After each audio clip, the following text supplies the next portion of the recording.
Olá, pessoal! Neste vídeo, iremos ter algumas dicas importantes na hora de degustar o café. Bem-vinda, Helena Boscato! Oi, pessoal, tudo bem?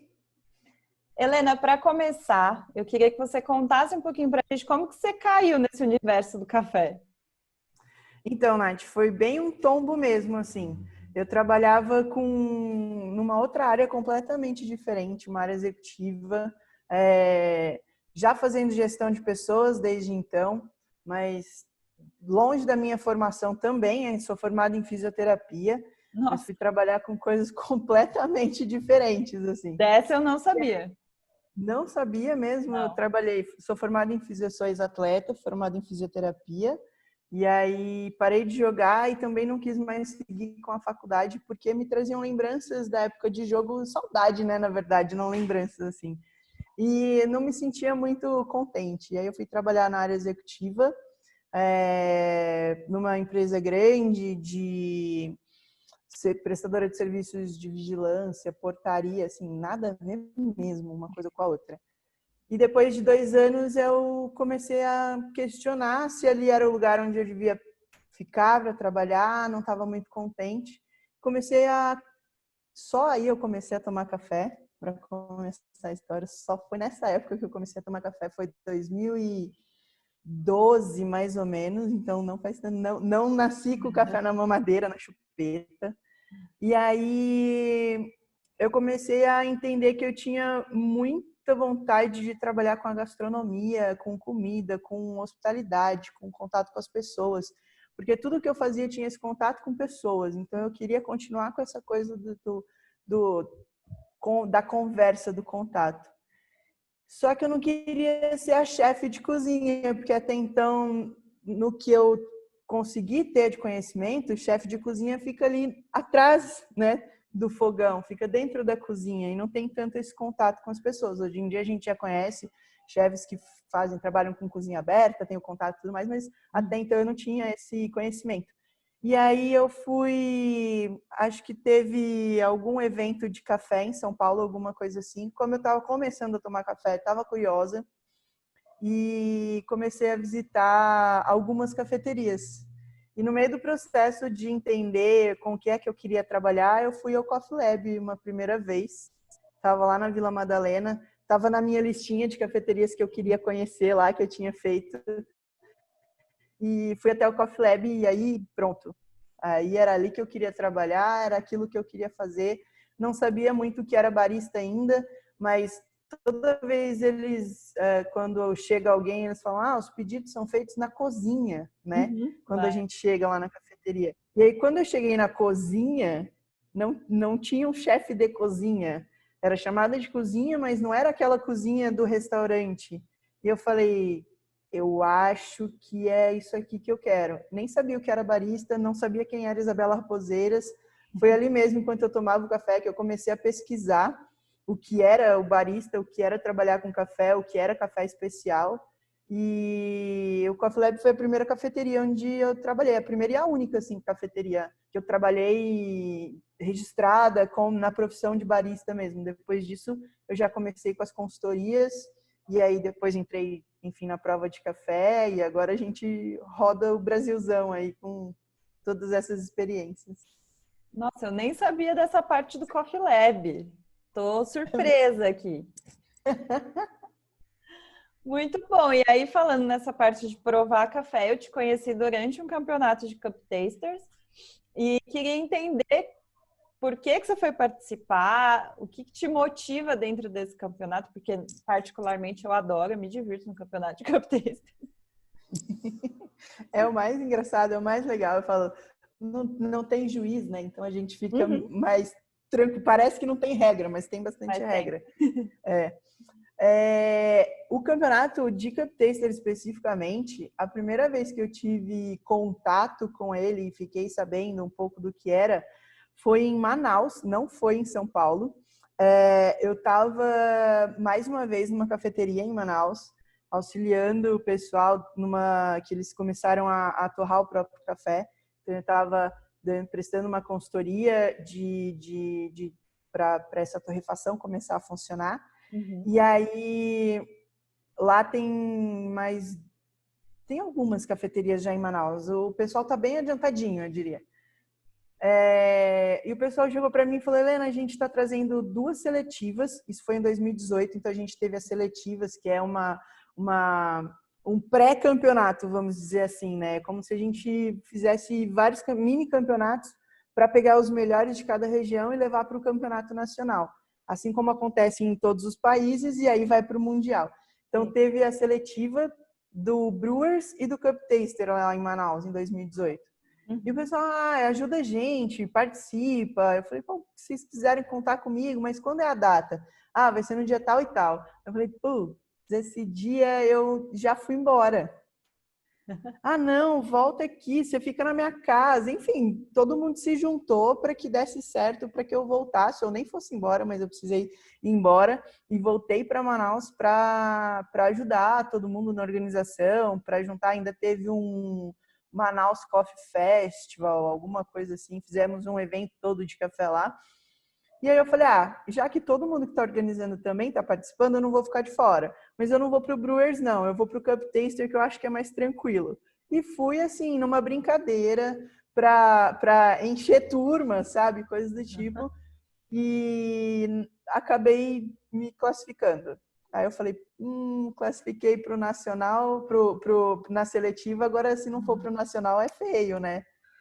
E aí fui para o Nacional. Então esse foi o contato que eu tive com esse campeonato, com o Cup Taster. Quando eu fui para o Nacional, acabei tendo um desempenho bem legal numa primeira vez. E eu era até então uma barista de São Paulo que tinha dado alguns treinamentos e algumas consultorias que não tinha tanto nome falado, pouca gente sabia, principalmente falando nesse mundo dos campeonatos, né? Sim. E aí o pessoal da BSA me conheceu, o pessoal da Revista Expresso, né? Vocês todos também acabaram conhecendo, sabendo quem era Helena. E ainda tive uma classificação que eu considero foi muito boa. Peguei 5ª colocada, mas para mim foi a melhor colocação que eu podia ter, assim. Foi muito gostoso. Foi muito bom. E aí, de campeonato, você passou, de participante, né, de campeonato, você passou a julgar também. Como que foi em um curto espaço de tempo, né, essa transição? Na verdade, foi no mesmo dia da final, quando eu fui me despedir de todo o pessoal para ir embora. A Vanúzia, diretora da BSA, ela falou, então, eu estou precisando de provadoras, de mulheres provadoras, para um concurso, e eu queria saber se você aceita ir lá provar o café. Eu falei, oi! Tipo, oi, mas vamos embora. Então foi no mesmo dia, no mesmo lugar, assim, que tudo isso aconteceu, que essa evolução aconteceu. E aí, na semana seguinte, o pessoal já me ligou para explicar como tudo iria acontecer e todas as fases. E aí eu já embalei em concursos também. Foi o primeiro, já embalei sem voltar para casa, já foi um segundo concurso dos próprios membros da BSA, dos produtores membros da BSA. Daí foi embalando um atrás do outro.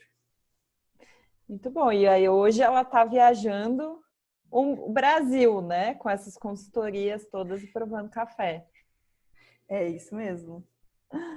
Muito bom. Agora, para os produtores que estão nos assistindo aqui, queria que você desse uma dica para o produtor que nunca provou o próprio café. Qual que é o primeiro passo na hora de fazer a prova do café?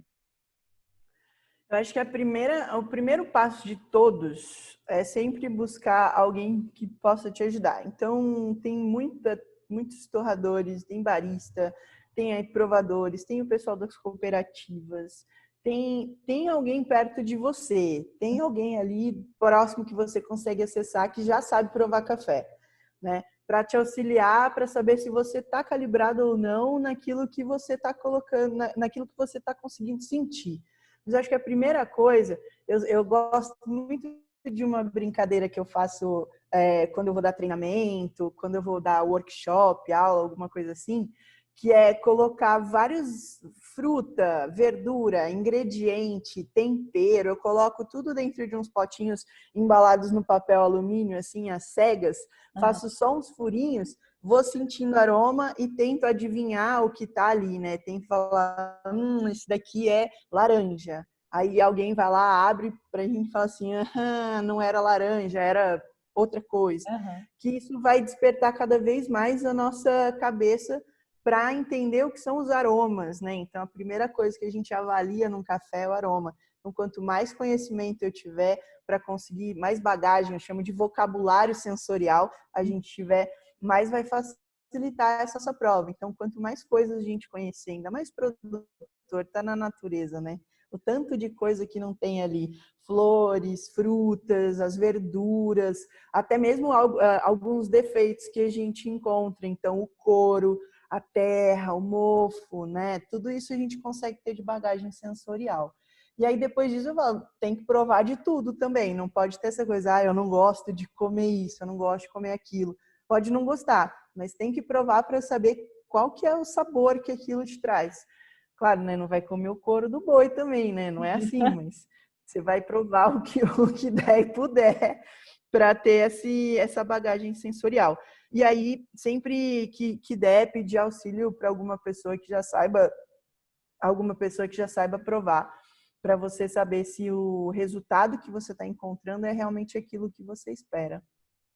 Tá, muito bom. E aí, me explica essa diferença. Por que que na hora que vocês vão provar o café, normalmente é uma moagem um pouquinho mais grossa, né? E a água, e não é em algum método de preparo? Por que que isso acontece? Então, a gente faz o cupping, que é o nome que a gente dá para essa prova de café, que a gente coloca ele num recipiente, tem a receita correta, a moagem mais grossa, como você disse, e a água só, porque é a maneira mais fiel, vamos dizer assim, que a gente consegue provar o café sem ter interferência alguma do papel, ou preparar café parece fácil, porque todo mundo faz em casa, mas para a gente ter consistência de trabalhar, de preparar 10 amostras, 15 amostras. Quem aqui nunca errou uma receita de café em casa? Acabou colocando um pouco mais de café, um pouco mais de água, né? Errou na hora de jogar. Então, para a gente não ter essa inconsistência, ou seja, para a gente não fazer um de cada jeito, para ser fiel ao resultado, a gente faz o cupping, que é uma maneira mais prática e que foi encontrada para que a gente consiga sempre manter um padrão. Tá. E não pode pôr açúcar. Nesse caso, não pode pôr açúcar. Muito bom. E por que daquele barulhinho que vocês fazem quando prova o café? O barulhinho acontece, e aí tem até campeonatos de barulhinhos, né? A pessoa Sim, parece que fica competindo para saber quem faz o maior barulho. Não precisa fazer aquilo tudo. famoso sabiá. O famoso sabiá, ele... Eita, campeonato. Aquelas até perde rumo agora. Volta, produção. Tranquilo. Que eu tava falando mesmo do barulhinho. Então, aquele barulhinho acontece porque quando a gente prova o café no cupping, a gente usa colher de prova, que é uma colher redondinha. E aí a gente pega um pouquinho desse café. Tipo essa, só que a minha é uma mini, mas é tipo essa aqui. Exatamente, essa colher mais redondinha. E aí a gente... Parece uma molheira. Eu já procurei várias vezes para comprar e quando fazia pesquisa apareciam molheiras, assim, que é para pôr o molho na salada mesmo. Vem no faqueiro chique. E aí, quando a gente pega um pouco do café com essa colher e a gente suga, a gente sorve, né? Para que venha um jato de café, oxigene tudo e a gente consiga sentir tudo sem precisar tomar vários goles de café. Então a gente usa essa colher, por isso que vem o barulhinho, porque entrar junto quando a gente puxa. Quando a gente toma sopa, é criança e a mãe fala, não faz assim, menino, que é feio. No café, não, faz assim, que é assim que tem que fazer. Então a gente encosta e faz um. Quando a gente faz um. É que o barulhinho acontece. Ótimo. E na hora da gente provar o café, a torra, ela vai interferir muito?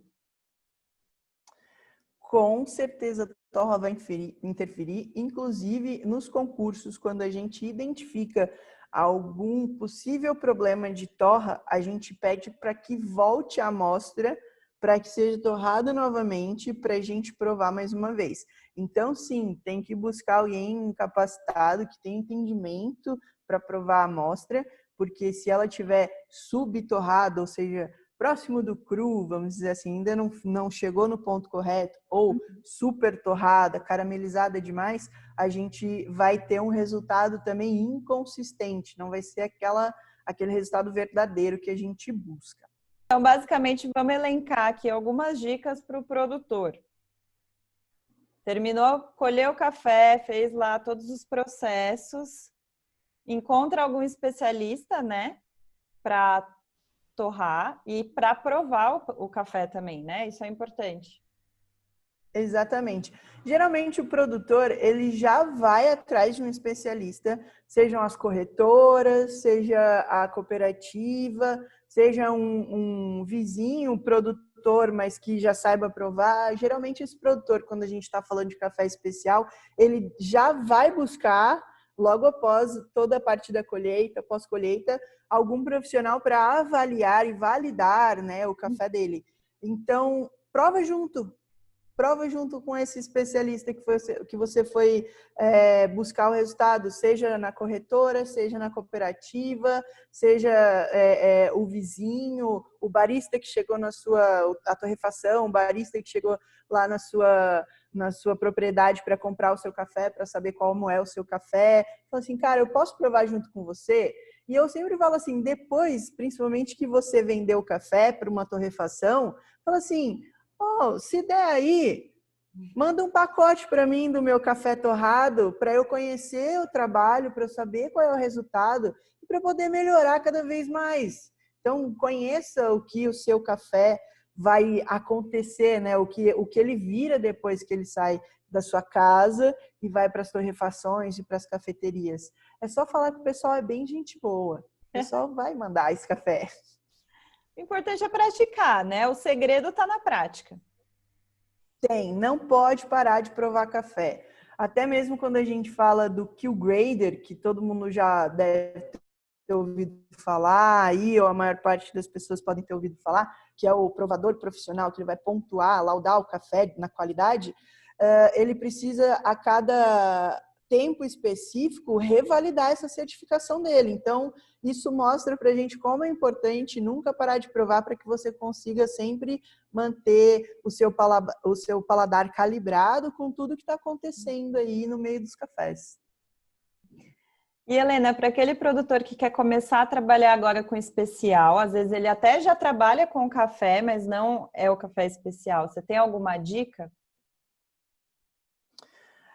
Eu vou dar a mesma dica que eu dou para quando eu pego as consultorias de pessoas que não trabalham no ramo dos alimentos e bebidas e querem abrir uma cafeteria, que é a primeira coisa, vá conhecer todo o processo de tudo que você vai ter que fazer. Então, converse com os agrônomos, vê se você tem todas as condições ideais de preparo para não sair tirando todo o seu café commodity e mudando tudo e não vai chegar no resultado.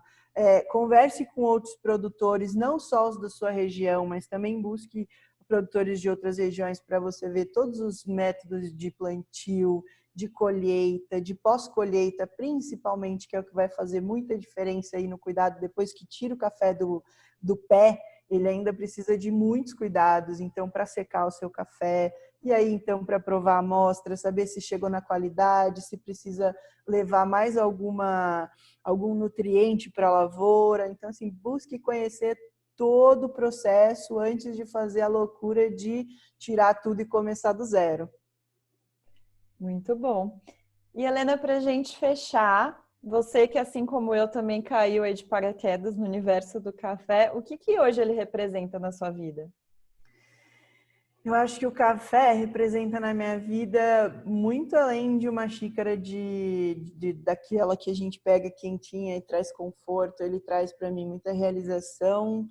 Ele me trouxe uma profissão que eu nunca sonhei em ter e que eu fui muito além do que um dia eu esperava. Assim. Então, eu consegui traçar um caminho que eu espero que esteja muito longe de terminar.